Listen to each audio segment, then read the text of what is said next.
Professor Sachs is a pioneering economist and has numerous publications, too many to name here, that I have read quite a few of them from my grad school days. And he has over 160,000 citations.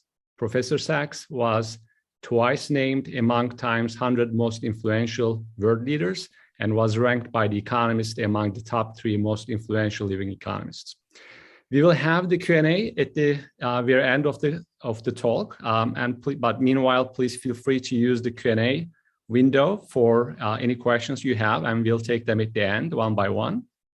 For more information on the Center for Peace and Development and Security in Context, please visit our website.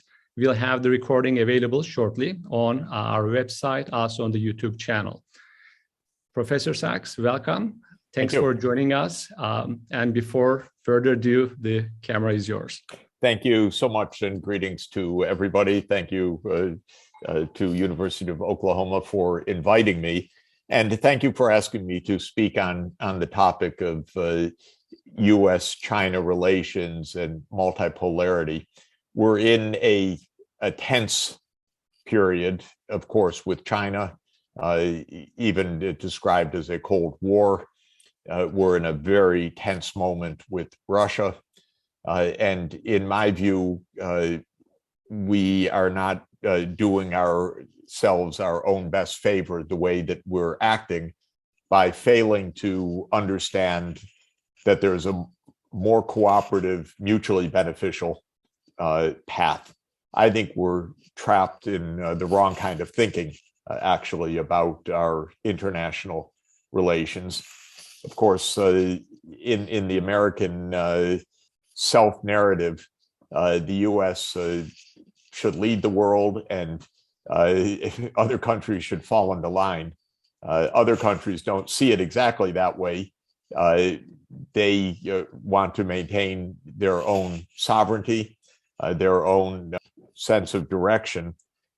In my opinion, the United States policymakers and politicians in public often interpret that as hostility or irreparable conflict, whereas I view it as actually rather natural that major powers like China or Russia don't want to be led by the United States. But to my mind, it does not mean that they don't want to cooperate. We just have to understand, I believe, better where real cooperation can lie and what the gains from cooperation are. And so that's my main theme, that we can do better on our own side of understanding the situation as viewed from the other perspective. And when you do that, in other words, thinking empathetically and understanding the structure of our interactions, I believe that we reach the conclusion that says, aha, we don't have to go to conflict. We also don't have to view the other side as an implacable foe. Rather, we should try to find the right modus vivendi between us and understand what the complaints really are. So I'm going to talk mainly about China, but let me say a word about Russia first, because we're at the moment of even war possible in Ukraine. We don't know Russia's motives. That's often the case. And it doesn't even make sense to say Russia's motives. We don't know the motives of the key leaders that will be making key decisions, especially President Putin. Does President Putin want to take over Ukraine, as many in the United States believe? Does President Putin want to reconstruct the Russian Empire, as many people in the US believe? Or what President Putin says is that Russia does not want the US military alliance, NATO, to expand into Ukraine. Well, we can't be sure what the underlying motivations are, but we should think about what is being said by the other side. And what Putin is saying is, we don't want a military alliance of the United States on our border. That is a national security threat to us, they say. And I think in that context, it would it's always useful to think empathetically and to ask the question, well, how would we see a comparable situation? We don't have to look hard because we had a comparable situation. Cuba under Castro wanted and made a military alliance with the Soviet Union in 1960. And the United States said, okay, we'll invade. We didn't say, well, that's Cuba's right. No problem. Every country gets to choose its own military alliance. So all power to them. We said, okay, we will launch a CIA-led invasion at the Bay of Pigs. It worked out very badly, as everybody recalls. And in 1962, it led step by blundering step to the Cuban Missile Crisis and near global annihilation in nuclear war. So we went through that experience. We didn't want on our border a foreign superpower. And think about it today. Suppose that the government of Mexico said one day, you know, we're a sovereign country. We have a right to choose our own military alliance, and we really want an alliance with the People's Republic of China. Washington would not step back and say, okay, they're sovereign. That's okay. No problem. We respect that. But that's what we're saying that Russia should accept. We're saying that it's a principle, not just a fact, but a principle that Ukraine should have the choice to choose its own military alliance. That's supposedly a moral right. So Putin says, no, I will take action if that happens.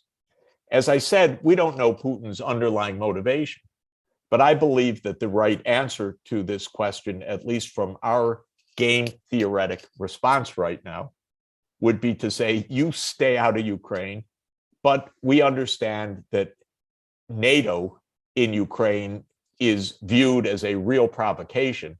And so we will exercise restraint on our side also, so that NATO won't expand to Ukraine. We won't claim that it has the right, because it doesn't. But also, you will not take a step foot inside Ukraine.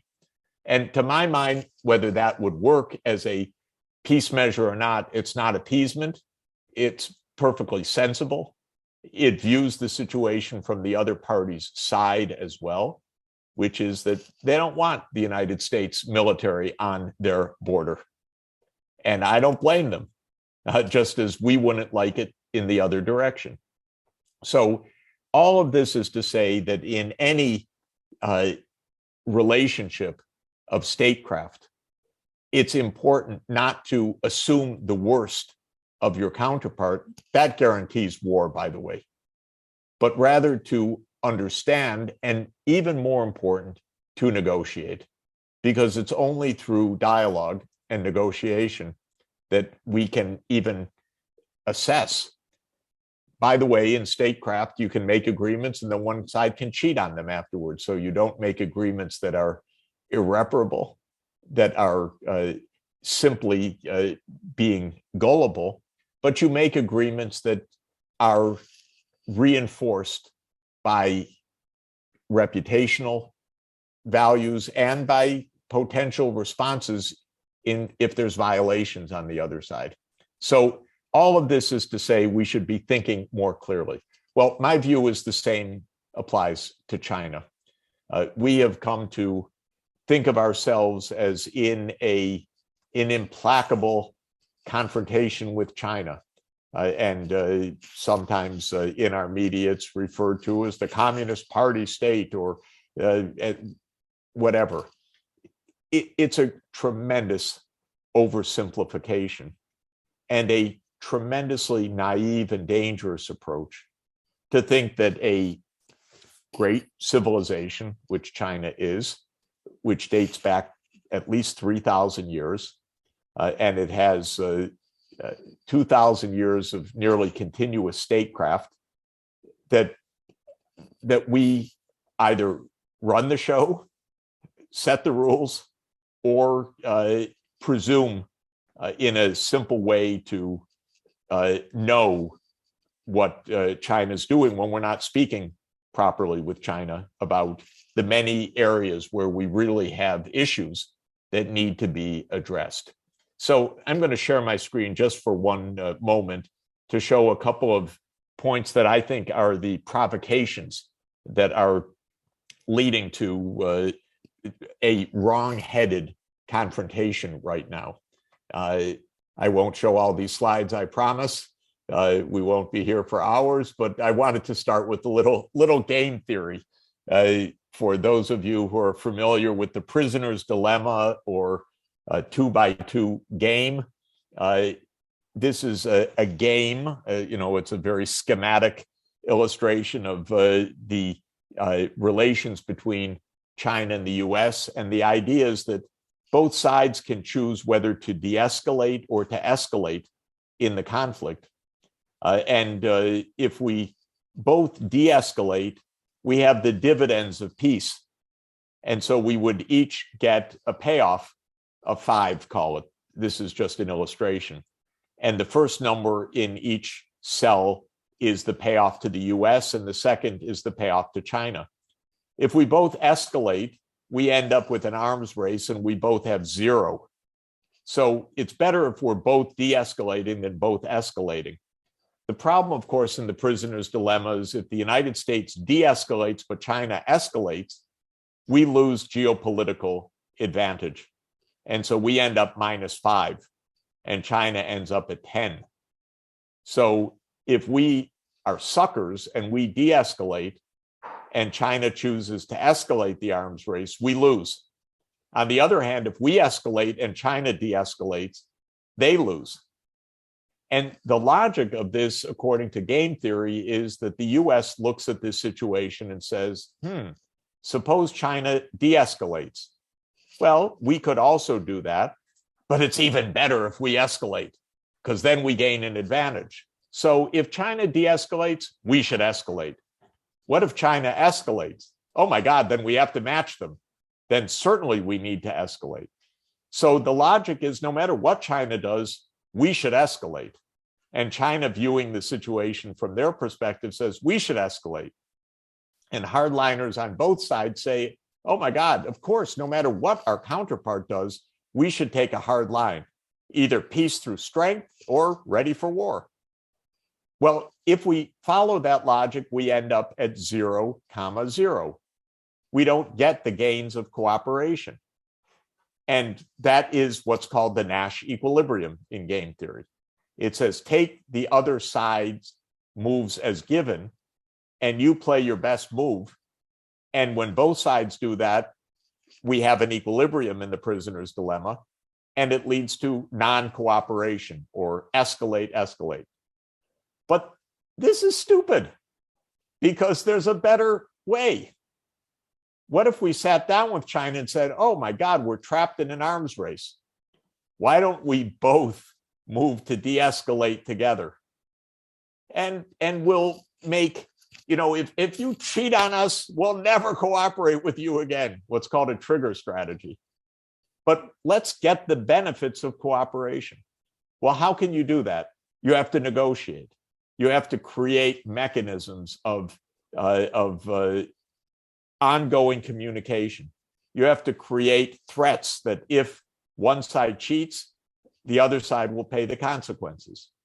But what we know from game theory is that we don't have to live with the stupid Nash equilibrium. Human beings are perfectly capable of cooperating.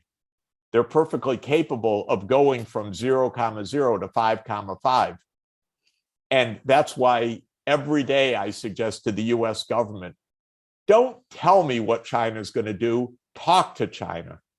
Because there are so many areas of joint benefit: climate change, fighting global poverty, global economy, stopping COVID. All of these things would be much better done if we're cooperating. And don't tell me that we can't move from 0, 0 to 5, 5. You guys aren't even trying, I say to my friends in the government. Because they say, oh, we know China's going to escalate. I say, how do you know? Well, look at the picture. I say, yeah, but talk to them because there are big gains of cooperation.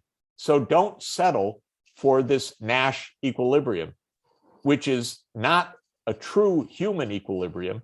It's only an equilibrium if you simply take as given what the other side is going to do. Then you arrive at the wrong conclusion. And I believe that American policymakers believe that China's actions are fixed and hostile. That's how we act. We even say it in our security documents that China and Russia want to shape a world antithetical to US values and interests. You know what I say to that? Nonsense. Because going to China several times a year for the last 30 years, it's not true. What China wants to do is be prosperous, powerful, capable, secure, just like we do. They're not interested in shaping a world antithetical to our values and interests. They're interested in their own well-being. And their own well-being is enhanced by cooperation with the United States, not by confrontation with the United States. If we take as given that they're out to destroy us, okay, we'll end up in a non-cooperative arms race. But if we actually realize how big the gains from cooperation are, we'll end up in a better place. I think what's really going on, though, is something more basic, which is the US has high anxiety about China's economic rise. And the reason is mainly that China was poor 40 years ago. Now it's not as rich as the United States, but it's had a big increase in the economy. And because there are 1.4 billion people in China, more than 4 times the American population, that looks threatening to Americans. But it should not be, it is not threatening per se, it just looks threatening. And there's a basic misunderstanding. And this graph, I think, can help to explain what's happening. It's a little bit busy, and let me just describe. These are the shares of the world economy of different regions. So the United States is the blue line. Back in 1820, at the beginning of this graph, the United States was a couple percent of world output.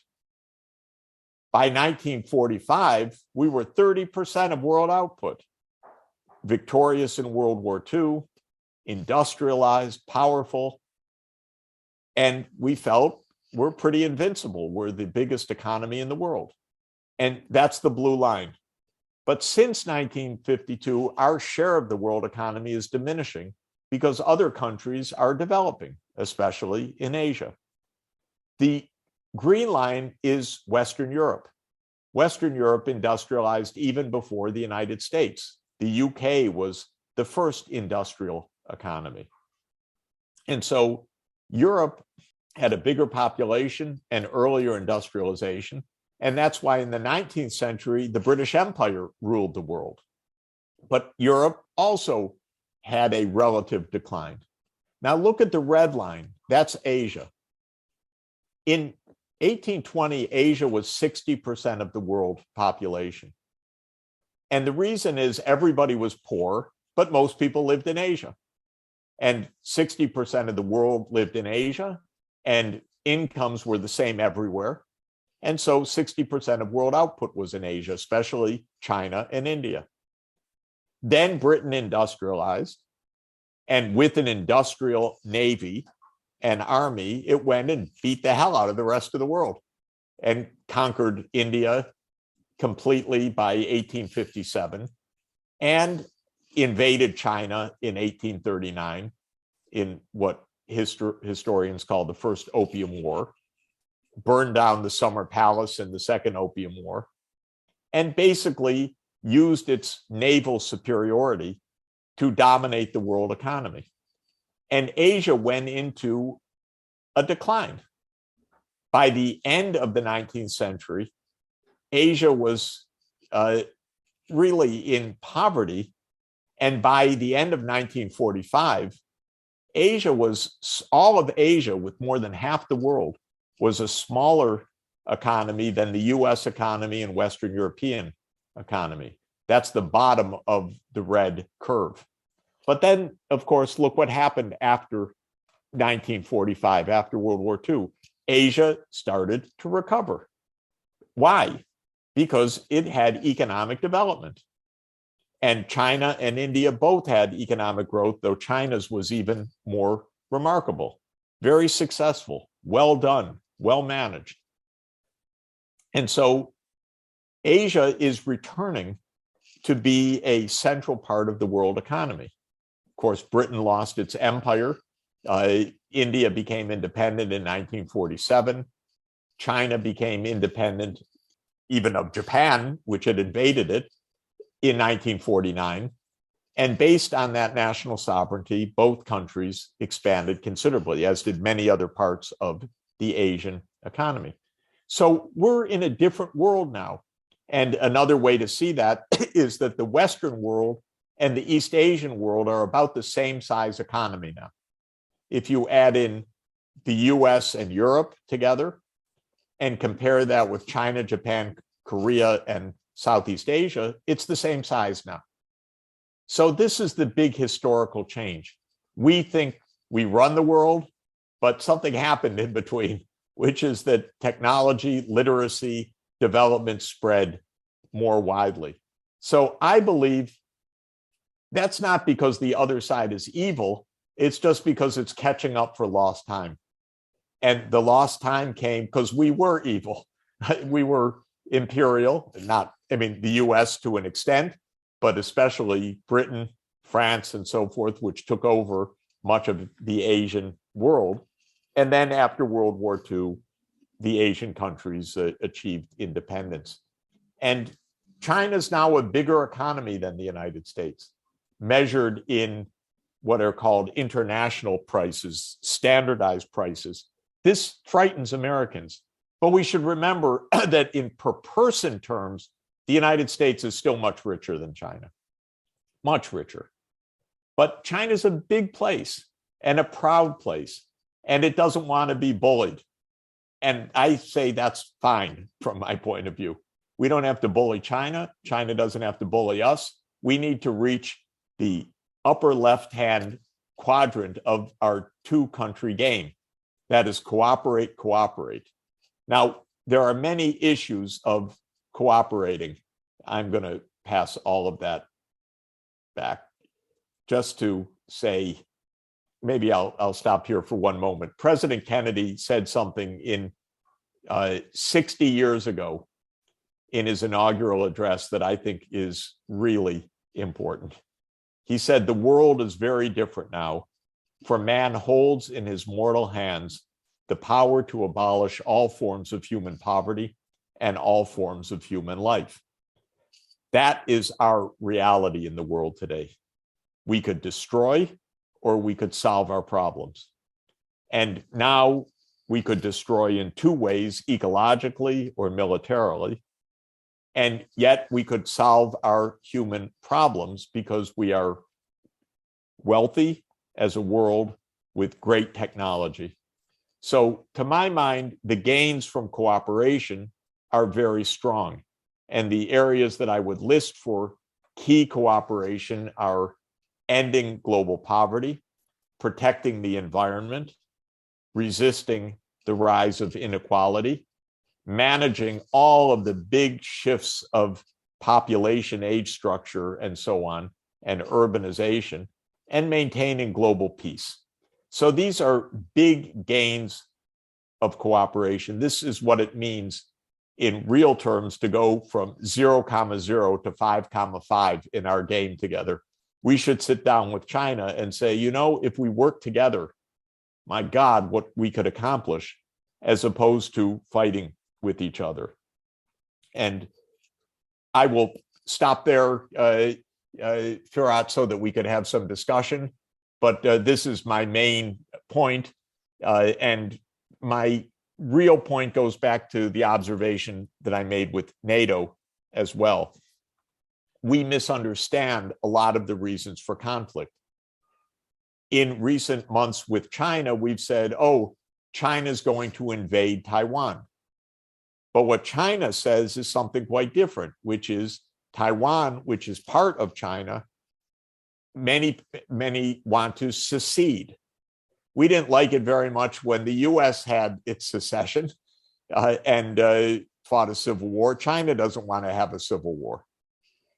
The United States has been saying, oh, don't you dare invade Taiwan. But what we're really saying is that we're intervening in internal China matter, which makes China furious. And the more furious China gets, the more the United States seems to intervene by saying, oh, don't you dare threaten Taiwan.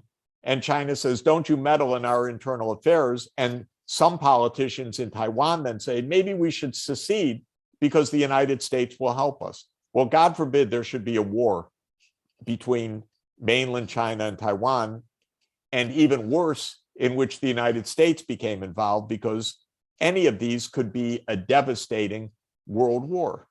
And so we need to be a lot more cautious on how we act and a lot more attentive to the perceptions of the other side. Let me stop there and turn it back over to you. All right, thank you. I think that's a great summary of the existing challenges and missed opportunities, perhaps, in terms of the multilateralism. And there are challenges also, as you know, from the US side against international organizations and cooperation, that there are hugs. And you have written extensively on those also in your recent writings. But let me focus on the multilateralism part, perhaps. So with the rise of China particularly, do you think it is helping or hurting global sustainable development? There was a big literature from the 60s on South-South exchanges and cooperation, how that could be an alternative to North-South. But with the Belt and Road Initiative and other exchanges, China is becoming more assertive in Latin America, Sub-Saharan Africa, and around. What are some of the challenges and issues do you see that are missed opportunities, perhaps? Or maybe there are no missed opportunities and it's working great? So I am a big believer in the United Nations and in multilateralism because I see gains from cooperation everywhere and costs of conflict everywhere. And I work for the UN $1 a year, but I've worked for the UN for 22 years and view it as, for me, a very important part of what I do because I like the UN Charter, multilateralism, and global cooperation. And I regret that in the United States, there's a significant part of the population, and especially a lot in the Republican Party, that say, why do we have the UN? It just keeps us from doing the things the United States should be doing. And so whenever the UN opposes the US, there are people in the US, nationalists, who say, this is stupid. We don't have to listen to anybody. We're the most powerful country in the world. So we can take whatever decisions we want. And that's what we did in the Iraq War, for example, when the UN Security Council said, don't go to war in Iraq. And President Bush said, well, I'm doing it anyway. The UN's not going to tell us what to do. We're the United States of America. I view that as the non-cooperative outcome of all these prisoners' dilemmas. And to my mind, it doesn't make sense. Well, because of the US mix of anxiety and arrogance, and it's both, we have not been active promoters of the UN for the last generation.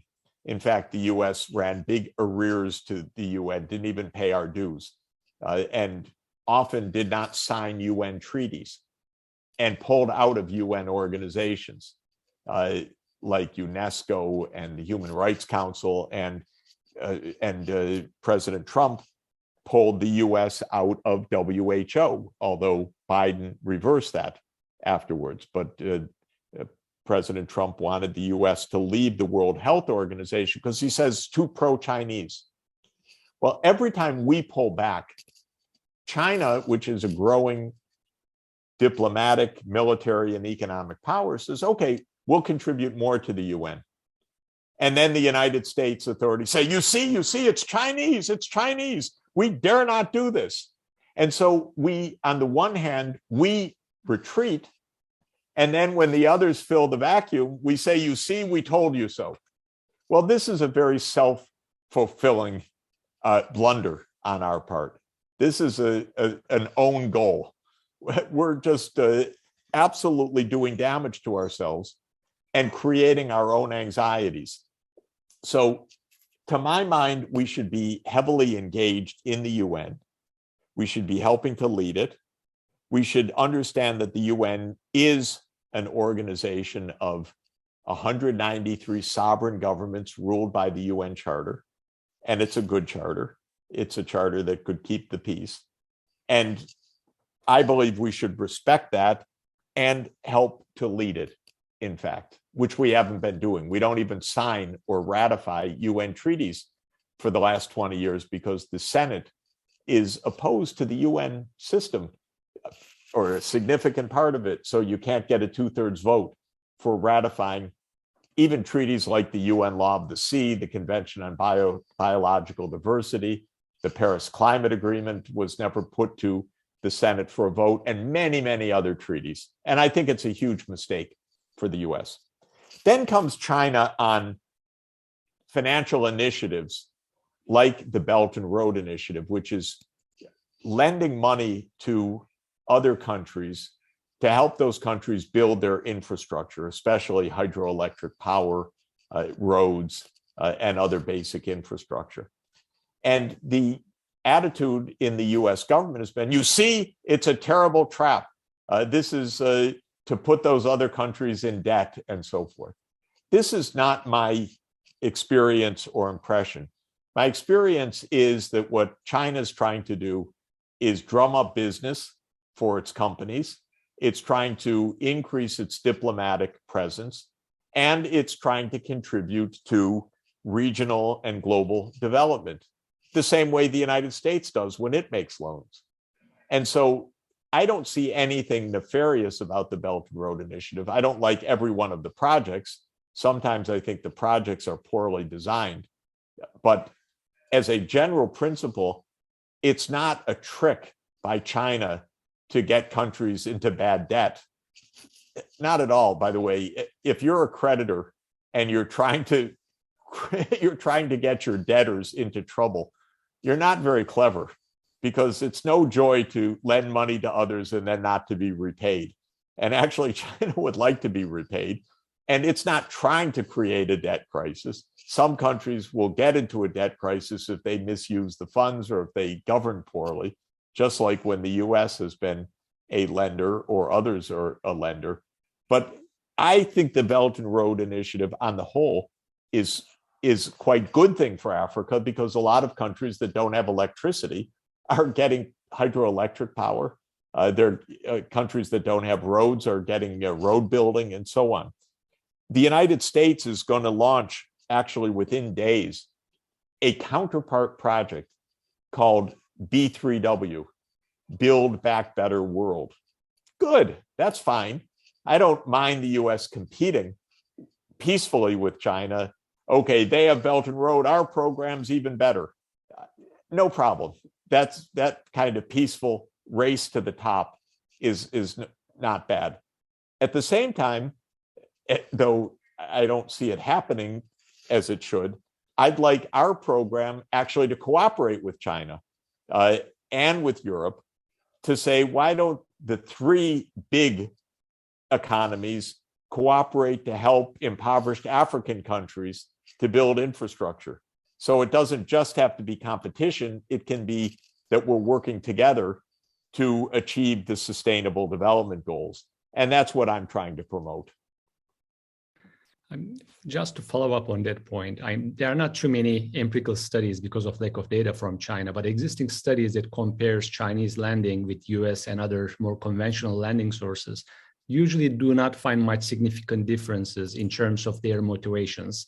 But in terms of that great power competition, especially in Sub-Saharan Africa and Latin America, and increasingly Middle East and Central and Eastern Europe too, do you think this creates any new opportunities for countries to experiment with their economic development policies, similar to perhaps the non-aligned movement in the 60s and 70s that allowed these countries? Because as you know, since the 80s, TINA, there's no alternative, became kind of the motto for most development policy around the world.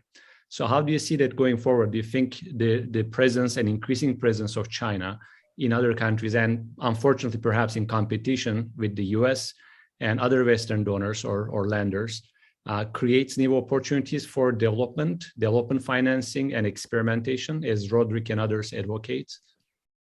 It does. And I recommend to almost any country have a good partner policy where you say, we are not on one side, we're not on the other side, we want good relations with everybody. And if you can get away with that, it's the best, because any country, poor country, needs finance more than it gets. And so getting finance from Europe, from the US, and from China, and indeed from Japan and Korea, not bad. The problem is the big powers often don't accept that. If you're taking money from them, you're against us. So even though a country says, I'm not against anybody, we're for everybody, we want peace, we want good neighbors, it's very hard in a non-cooperative world to balance this. I also think China China should do better in certain cases. For example, when the Belt and Road Initiative came, the Eastern European countries said, oh, we want to be part of this, more finance, we need it. The Western European countries said, no, this is Chinese, we don't want to be involved. And so China ended up meeting with the Eastern and Southern European part and creating a China plus 16 meeting, or China plus 17 meeting, dividing Europe. Now, if I were the European Union, I would not allow that to happen. I'd say, okay, we'll meet with China, but you meet with all 27 of us, not with some part of us. We don't want to be divided by you. So I view it as a blunder of the European Union to be so hostile to China that it enables China to divide the European Union between the friendly side to China and the unfriendly side. The European Union should say, we will have a good, respectful relationship with China, but do not have a meeting with 16 of us. You meet with 27 of us at a time. And I think that Europe should take that. And I think China is being mischievous to have a China plus 16 or China plus 17. It's not devastating mischief, but it's partly a mistake of the European Union that it should be not following the US Cold War line with China. If it does so, it's going to divide itself internally. So I'm afraid of US-China confrontation for both the direct danger, but also the fallout in the rest of the world. Because the US mentality, and it's been this way really for more than a century, is either you're with us or you're against us. That's a very unfair mentality, a very dangerous way of thinking. It leads to all sorts of terrible problems, but it is a reality that any country has to think about as it pursues its foreign policy. One of the tragedies of Africa, one of the great tragedies, is the history of the Democratic Republic of Congo, which was for a long time the slave colony of the Belgian king. And then it became the slave colony of the Belgian state. And it got its independence in 1960. And when it got its independence, there was a very charismatic, talented, decent leader who wanted to be non-aligned, named Patrice Lumumba. And he would have been a great first leader of an independent Congo. But Eisenhower and the CIA did not like Lumumba's non-alignment. They said if he's not with us, he's against us. And because the DRC was a producer of uranium, they were also afraid, oh, if he's not hostile to the Soviet Union, somehow they'll get the uranium supplies for nuclear weapons and so forth. So instead of treating Lumumba with respect as an independent leader, Eisenhower said that he should be killed. Actually, the order went from the White House, and the CIA participated in his assassination. And the US installed a dictator afterwards, Mobutu Sese Seko, who ruled the country until 1997 as a dictator. And that's all from the mentality, either you're with us or you're against us. That's the American mentality too often. So it's quite dangerous for countries in this situation. And I must tell you, I've seen that kind of behavior by the US authorities. I really dislike it terribly.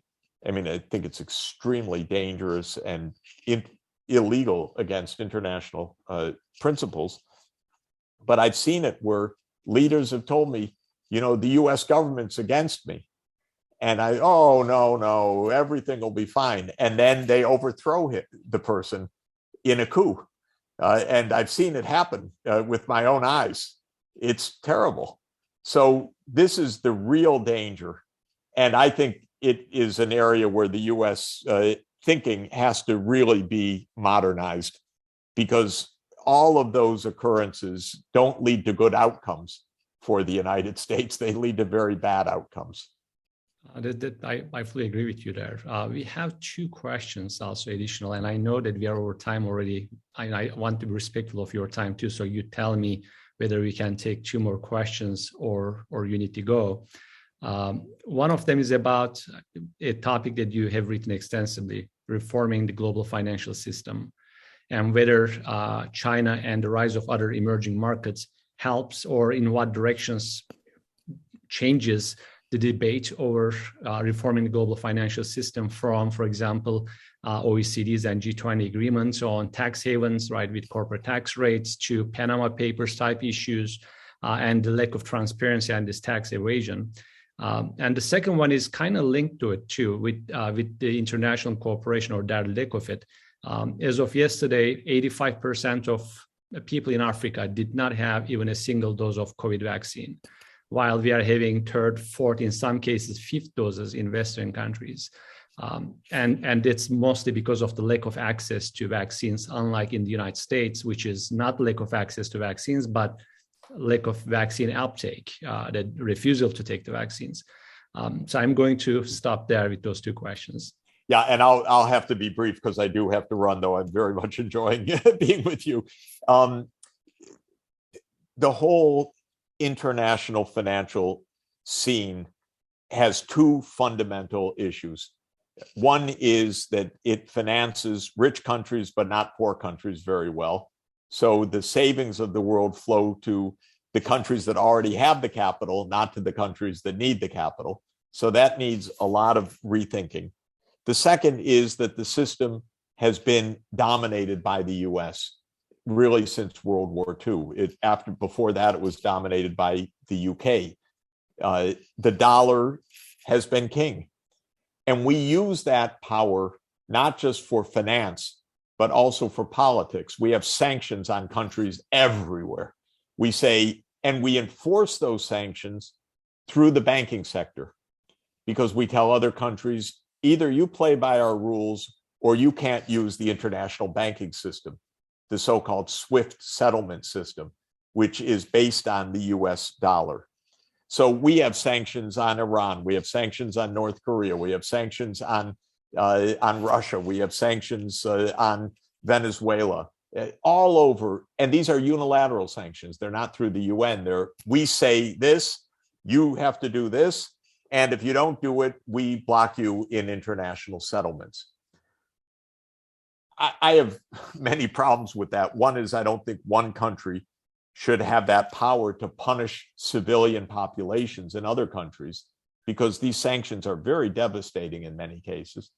But second, as a practical matter, I think what the US is actually doing is speeding the adoption of alternatives to the dollar. And so I don't see this kind of power lasting for the long term.